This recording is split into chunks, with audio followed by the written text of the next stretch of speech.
7 मई को होने वाली तीसरे चरण की वोटिंग के लिए ब्रज और रुहेलखंड, जिसे यादव लैंड भी कहा जाता है, इसके लिए सियासी संग्राम तेज हो गया है। इस क्षेत्र में जहां बीजेपी के लिए 2019 के परफॉर्मेंस को बरकरार रखने या फिर उससे बेहतर करने की चुनौती है, वहीं इस बार क्षेत्र में मुलायम परिवार के दमखम का भी इम्तिहान होगा।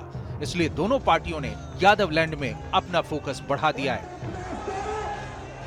एक तरफ यह आपके आरक्षण पर सेंध लगाने का काम कांग्रेस और सपा के लोग करेंगे और दूसरी तरफ ये क्या कहते हैं अल्पसंख्यकों को उनकी रुचि के अनुरूप खान पान की स्वतंत्रता देंगे।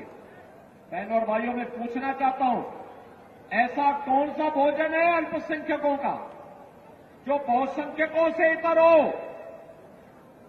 और जो बहुसंख्यक समाज जिसको पसंद नहीं करता है, वह तो एक ही भोजन है और वह है मुसलमान को मांस खाता है, हिंदू को मांस से विरोध करता है, परहेज करता है, कहता है हम नहीं खाएंगे।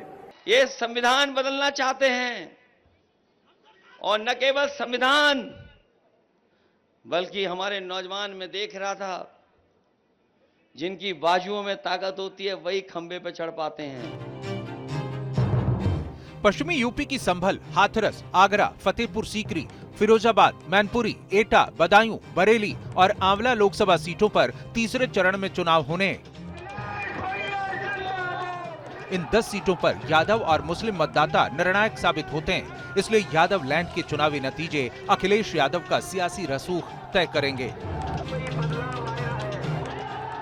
मुलायम सिंह यादव के बिना समाजवादी पार्टी पहली बार लोकसभा चुनाव में उतरी है। ऐसे में पार्टी के प्रदर्शन से साफ होगा कि मुलायम के बाद सजातीय अखिलेश की नुमाइंदगी कितनी कबूल करते हैं।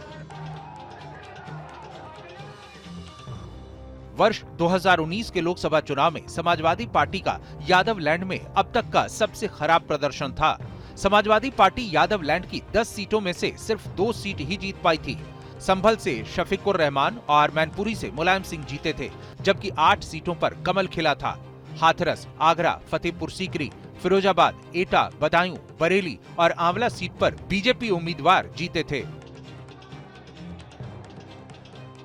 हालांकि इस बार बीजेपी ने सभी 10 सीटों को जीतने के लिए पूरी ताकत झोंक दी है। इसका अंदाजा आप यूपी के सीएम योगी आदित्यनाथ की रैली और जनसभाओं से लगा सकते हैं। सीएम योगी ने आज यादव लैंड के 3 लोकसभा क्षेत्र फिरोजाबाद, एटा, मैनपुरी में रैली की। वहीं केंद्रीय गृह मंत्री अमित शाह ने बरेली और बदायूं में जनसभा कर समाजवादी पार्टी और कांग्रेस गठबंधन पर सनातन का अपमान और परिवारवाद को बढ़ावा देने का आरोप लगाया। अखिलेश जी खुद मुख्यमंत्री बनना चाहते हैं और सोनिया जी बेटे को प्रधानमंत्री बनाना चाहती हैं। बरेली वालों, मुझे बताओ, जो अपने बेटे, बेटी, पत्नी, भाई, भतीजे को प्रधानमंत्री और मुख्यमंत्री बनाने के लिए राजनीति में हो, वो बरेली के युवाओं का भला कर सकता है क्या? तीसरे चरण में जिन 10 सीटों पर मतदान हो रहा है, वहां मुस्लिम और ओबीसी नतीजों को प्रभावित करने की क्षमता रखते हैं। एटा, फिरोजाबाद, मैनपुरी और बदायूं में यादव मतदाताओं का बाहुल्य है, जबकि आंवला, फतेहपुर सीकरी, आगरा, फिरोजाबाद और संभल में मुस्लिम मतदाता निर्णायक भूमिका निभाते हैं। संभल में 50% और बरेली में 33% से अधिक मुस्लिम आबादी है।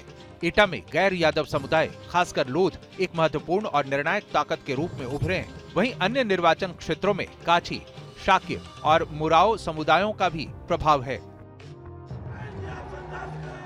तीसरे चरण की सीटों के लिए बहुजन समाज पार्टी मुस्लिम और ओबीसी वोटों के सहारे है। इसी को ध्यान में रखते हुए बीएसपी सुप्रीमो मायावती ने उम्मीदवार भी चुनाव मैदान में उतारे हैं। संभल, आंवला, एटा, फिरोजाबाद और बदायूं में बीएसपी ने मुस्लिम प्रत्याशी उतारकर समाजवादी पार्टी और कांग्रेस गठबंधन को चुनौती दी है। करनी में भी काफी अंतर होने की वजह से अब ऐसा लगता है इस बार ये पार्टी भी, यानी कि भारतीय जनता पार्टी भी केंद्र की सत्ता में आसानी से वापस आने वाली नहीं। और वैसे भी इस बार चुनाव में इनकी कोई भी पुरानी एवं नई चल रही नाटकबाजी, जुमलेबाजी व गारंटी आदि काम में आने वाली नहीं है।